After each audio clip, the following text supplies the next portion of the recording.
Hey, this is how to change the air filter on your 1998 Toyota Tacoma. Here's the air filter in there. Undo those clips, just pop them off.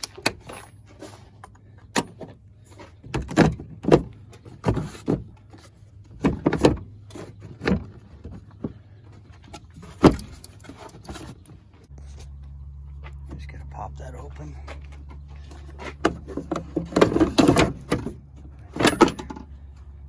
It's not too bad, but I'm putting a new one in.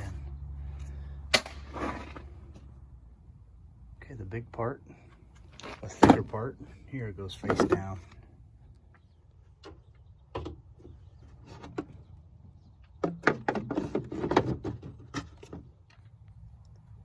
Pretty easy. There's a hose here too.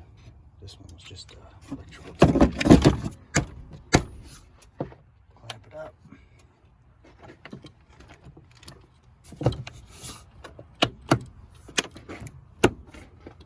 Hook your hose back up. Clamp it all up. There we go. Simple. All right, thanks for watching.